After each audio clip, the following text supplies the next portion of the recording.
Alors, en effet, la turquoise peut être améliorée via des traitements, des techniques d'optimisation. Alors, le but de l'ALGT, d'un laboratoire professionnel comme le nôtre, est d'analyser et de détecter tous les types de traitements ou d'optimisation que la turquoise aurait pu subir. Alors, en tant que laboratoire professionnel, nous les annotons sur le certificat. Alors, quels sont les traitements modernes que l'on retrouve actuellement sur le marché concernant la turquoise? On va avoir la cire. Alors, c'est généralement le produit déjà travaillé qui va être, on va dire, trempé dans la cire, ce qui va créer en fait une couche protectrice sur la turquoise, ce qui améliore sa dureté, son apparence. La couleur est nettement plus belle. On va également avoir l'huile. Donc, on trempe l'huile, enfin la turquoise dans l'huile. Ce sont des huiles qui peuvent être minérales ou végétales. Et alors, on la laisse tremper pendant quelques jours, voire des semaines, et l'huile s'introduit dans les pores, donc, ce qui permet en fait d'améliorer la couleur, de la stabiliser, et alors de réduire la diffusion de la lumière sur la turquoise. On retrouve également les teintures, ce qui améliore en fait tout simplement la couleur, c'est une optimisation de la couleur.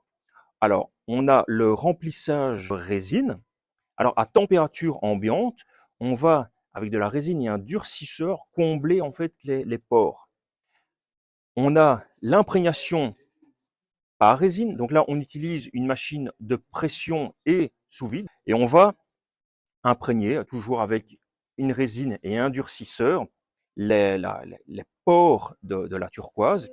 Donc imprégnation par résine et teinture. On ajoute des pigments à la résine et toujours sous pression et dans un environnement sans air, la résine en fait est imprégnée dans la turquoise, de rendre la couleur nettement plus vivante. Alors, nous avons également le traitement céramique, a pour but de réduire la porosité de la turquoise, ce qui augmente sa densité, sa dureté et améliore son apparence. Au lieu d'utiliser des polymères organiques, on va plutôt utiliser des composants inorganiques, comme le phosphate de sodium ou les silicates d'aluminium. On a également le traitement Zachary, qui porte le nom de son inventeur, James Zachary. On utilisait des composants plutôt potassiques pour améliorer la saturation de la turquoise.